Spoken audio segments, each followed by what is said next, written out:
Bonjour à tous, bonjour à toutes. Écoutez, bienvenue dans cette vidéo. Vidéo où on va développer cette photo que j'avais prise dans la vidéo de dimanche en format carré.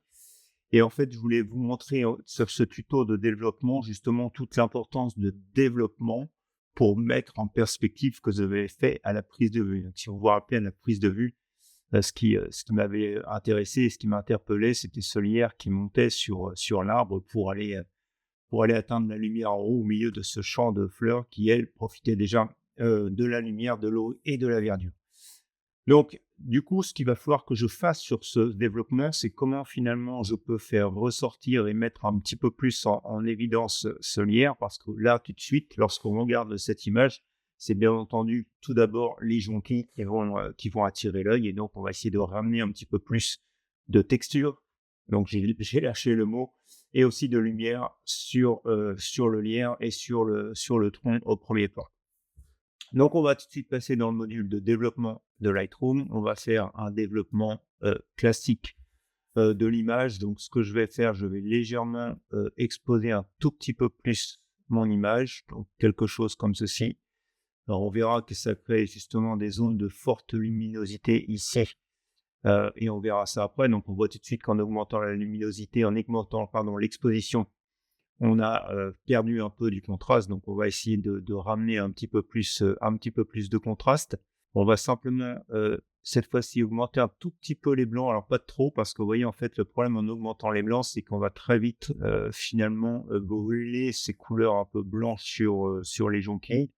Et donc, je vais redescendre les noirs pour recréer un tout petit peu plus de contraste. Je ne touche pas pour l'instant à la texture, à la clarté. Je ne touche pas au dièse. Donc, on va ramener du contraste justement en jouant un petit peu plus avec la courbe plutôt qu'avec les curseurs. Donc, je vais descendre un tout petit peu, quelque chose comme ça, dans les basses lumières. Et je vais augmenter dans les hautes lumières. Alors, ce que j'aime bien, c'est vraiment m'assurer que j'ai pas de points noirs. Donc, en fait, si on regarde sur les points noirs, alors on va revenir ici. Donc, vous voyez, on a finalement très peu de points qui sont noirs. Donc, comment j'obtiens cet écran? C'est en appuyant sur le curseur et puis sur la touche Alt de mon clavier. Donc, si je touche la touche Alt, donc ça marche sur les points noirs, ça marche aussi sur les blancs. Vous voyez, donc je crois que les blancs, je les avais mis quelque chose comme ça. Ça marche aussi sur les ombres. Donc là, on ressort les ombres et là, on remet les ombres. Donc, vous voyez, finalement, il y a très peu de pixels qui vont être affectés, je dirais, en plus ou en moins sur les ombres. Après, effectivement, encore une fois, si on regarde sur l'intégralité de l'image, donc on a quand même une zone une rangeabilité de réglage des ombres qui est assez limitée par rapport à d'autres photos. Donc c'est pour ça que je suis pas vraiment passé par les ombres pour régler les contrastes. Donc je vais revenir sur ma courbe de niveau. Donc on va hop, créer un petit peu plus de contraste grâce à cette courbe. Hop. Et comme je vous disais, je vais juste m'assurer que je remonte un peu ce point noir, ce point, pour éviter justement les points noirs. Et puis donc on va continuer avec ce curseur-là. Donc vous voyez, plus je descends, plus forcément je commence à créer très fort contraste. Donc je ne veux pas non plus aller trop loin. Et je crois bien que sur le développement que j'avais fait dans la vidéo, j'avais poussé un peu. Alors j'ai toujours un peu tendance à pousser les contrastes et les saturations sur les photos des vidéos. Parce qu'en fait, sur les écrans, je dirais digitaux, ça a tendance à rendre un petit peu mieux, ce qui est pas forcément le cas au moment où vous allez devoir l'imprimer. Donc hop, je pense qu'ici, grâce à ces 4 points, je commence à voir ce que je veux. Donc vous voyez, ça c'était avant et ça c'est après. Donc quand même remis pas mal de contraste dans l'image. Alors voilà, donc on a, je dirais, notre développement de base. Alors après, ce qui me gêne sur cette image, donc c'est tout d'abord cette première tache ici qui est relativement lumineuse. Donc ce que je vais faire, je vais mettre un filtre Alors je vais probablement inclure aussi celui-ci. Donc je vais probablement partir sur un filtre lumière gradient que je vais étendre quelque chose comme ça. Alors pas trop près de l'arbre, on va le remettre un peu comme ceci, tac. Et donc là, je vais légèrement diminuer mon exposition. Alors il va falloir probablement que je remonte un peu le filtre pour qu'il affecte bien, voilà, les jonquilles sur le bas. Donc je vais diminuer mon exposition, je vais diminuer mes hautes lumières, mes blancs, et je vais pas toucher en fait ni aux ombres ni au point noir. Donc on va regarder ce que ça donne. Ça c'était avant et ça c'est après. Donc vous voyez, en fait j'ai vraiment retiré cette forte luminosité sur le bas qui tout de suite attirait l'œil plus sur le bas de l'image que sur le reste de l'image. Et comme cette partie-là, vous vous rappelez, par sélection du diaphragme, donc je ne sais plus à combien était le diaphragme, j'avais pris un diaphragme de 5, j'avais fait une mise au point sur le lierre, donc forcément ces jonquilles ici sont floues. Et du coup, donc, on n'a pas vraiment l'intention d'attirer l'œil sur cette partie-là qui est floue, en laissant justement un réglage d'exposition relativement élevé. Donc voilà, là je suis plutôt bien. Et donc après, on va s'assurer en fait de redonner, donc comme je vous le disais, cette texture sur l'arbre. Dans le fond, j'ai de la luminosité, donc globalement, ça attire l'œil plus à ce niveau-là de l'image, puisque le reste assez brouillon. Et d'ailleurs, on va voir pour le reste après, pour l'assombrir un tout petit peu plus ensuite. Donc, ce que je vais faire, c'est que je vais faire un nouveau masque. On va faire un masque radiant ici, toc, que je vais descendre, que je vais tourner et vraiment centrer sur le lierre. Donc, je pense que je peux le diminuer un petit peu, le redescendre un peu, le tourner. Donc là, on est vraiment sur de l'ajustement. Probablement le grandir un tout petit peu. Alors, il dépasse d'un côté, pas de l'autre. Donc on va en profiter probablement pour recentrer comme ceci. Tac. Donc là, je pense que je suis bien. Donc ce que je vais faire d'abord sur le lierre, c'est lui sortir un tout petit peu plus son exposition. Je vais cette fois-ci donc augmenter les contrastes. Donc je vais jouer sur les hautes lumières, sur les ombres, sur les blancs et sur les noirs. Donc hop. Donc en fait, ce que je fais, vous voyez, alors je vais essayer de le faire à fond, donc je diminue complètement les ombres et j'augmente les hautes lumières. Donc, vous voyez, en faisant ça, je vais vous montrer ce que ça donne. Ça, c'était avant et ça, c'est après. Donc je redonne ce phénomène un peu d'arrondi et de relief finalement à l'arbre devant en faisant quelque part avec un seul fil du dodge and burn, c'est-à-dire que j'ai assombri cette partie-là et éclairer cette partie-là pour vraiment voir cet effet non pas d'une surface plate, mais d'une surface qui est éclairée d'un côté et donc qui fait de l'ombre de l'autre côté. Donc je vais toucher H et O pour que vous ayez les curseurs. Donc vous voyez, donc là j'ai vraiment un peu trop forcé donc, sur mes curseurs, donc on va les mettre dans des valeurs qui sont, je dirais, acceptables. Donc on est sur quelque chose comme ça.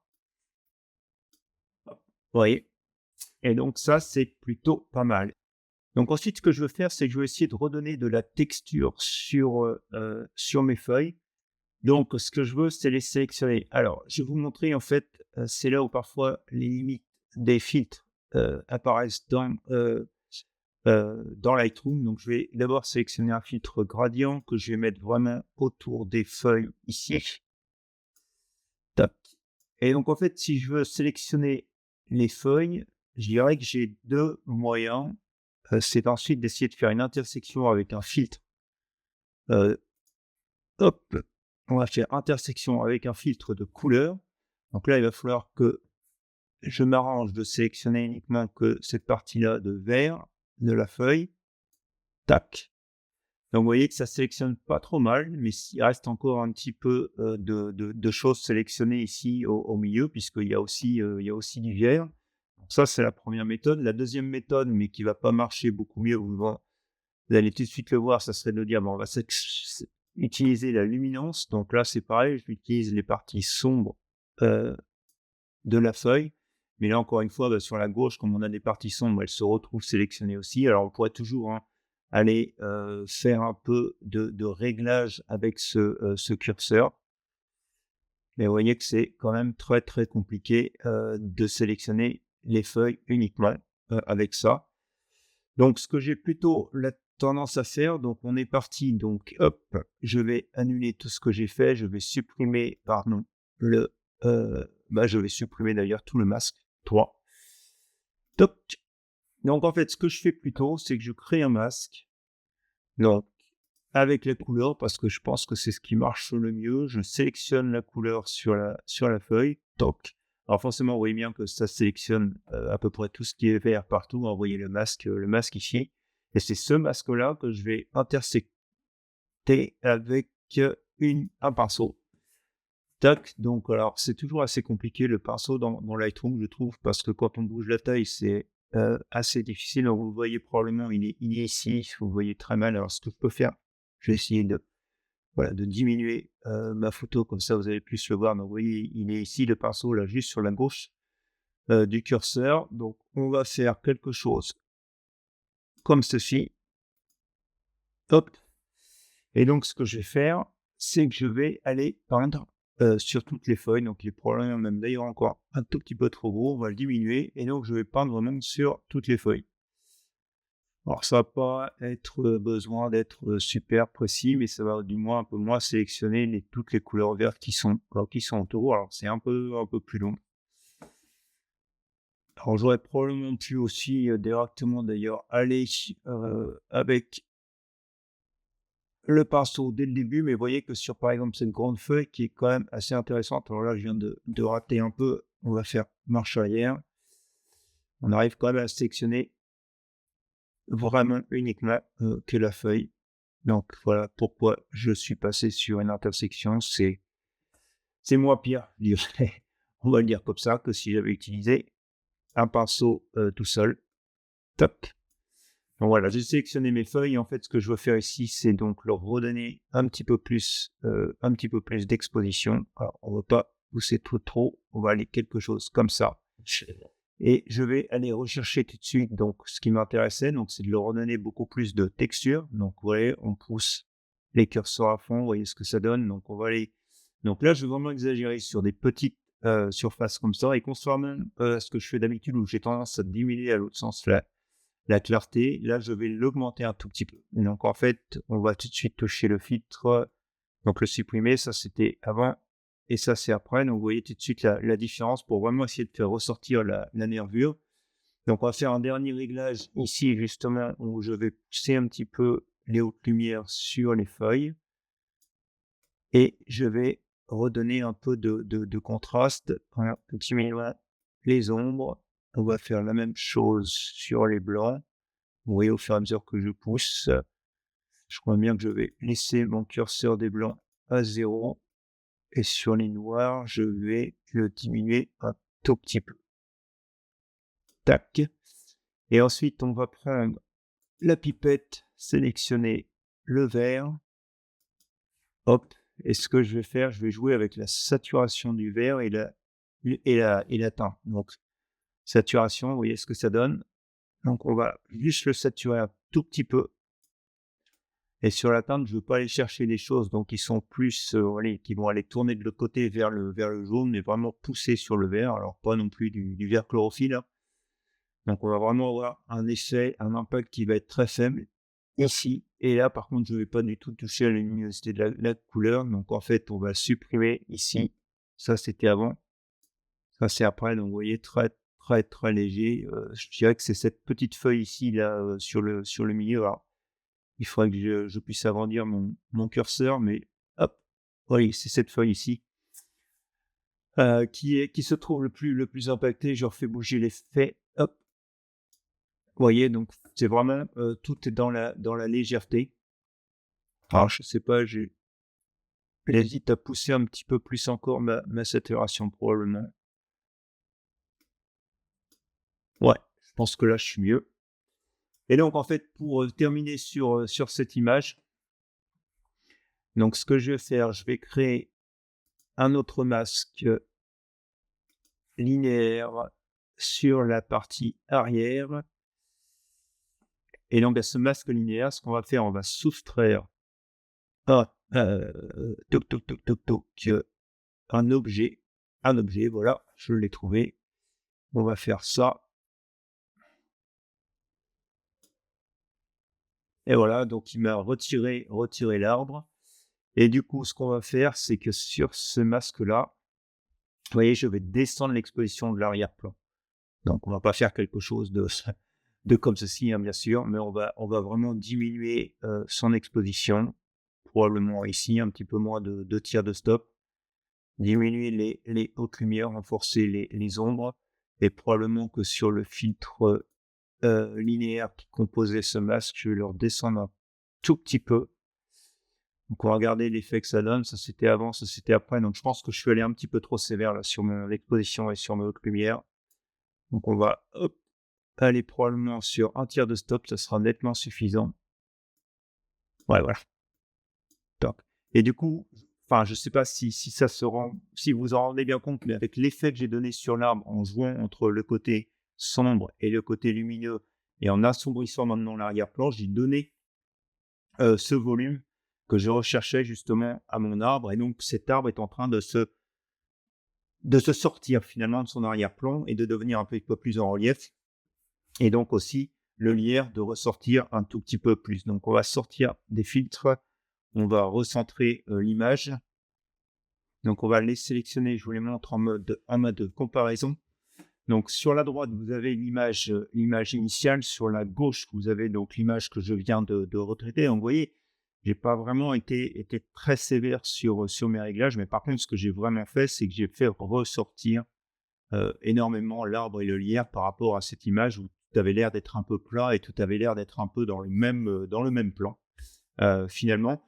Alors, je vais quand même vous montrer, ce que j'avais développé sur la vidéo. Donc, vous allez voir tout de suite l'effet et ce que je vous disais un peu dans la vidéo. Donc, complètement, ici à droite, vous avez l'image de base. Au milieu, vous avez celle qu'on vient de développer ensemble. Et puis à gauche, vous avez celle que j'ai développée pour la vidéo. Et vous voyez que sur la vidéo, j'ai mis beaucoup plus de contraste et de saturation sur l'image que je le fais si je voulais la sortir pour l'imprimer sur du papier. Donc, c'est vraiment la grosse différence entre l'impression écran, je dirais, enfin le développement écran et le développement aussi papier. Très honnêtement, si je sortais en papier l'image de gauche, je pense que ce serait pas super joli parce que notamment justement trop saturé, trop contrasté. Mais je trouve que sur des écrans, c'est ce qui ressort le mieux des moins dans le cadre de posts, si vous voulez, sur les réseaux sociaux, de vidéos vignettes sur YouTube. Donc voilà, bah écoutez, vous avez trois photos, une naturelle, deux développées, justement en fonction des supports. Donc ça vous fait un peu une idée aussi d'un développement supplémentaire et comme quoi l'importance du développement en fonction du support sur lequel vous allez regarder la photo. Je pense que c'est vraiment important d'y réfléchir aussi au moment du développement. Mais ce que je voulais m'intéresser vraiment aujourd'hui, c'est comment l'utilisation des filtres permet de faire ressortir un élément de la scène par rapport aux autres. Quand on le voit sur l'image RAW, bah, c'est finalement le tout noyé dans un ensemble. J'espère que cette vidéo vous aura plu. Si c'est le cas, bah, n'hésitez pas à mettre un petit pouce en l'air, à la partager, à la commenter. Il ne me reste plus qu'à vous souhaiter une bonne fin de semaine et puis on se retrouve dimanche pour de nouvelles expériences photographiques. Allez, bonne fin de semaine à vous. Au revoir.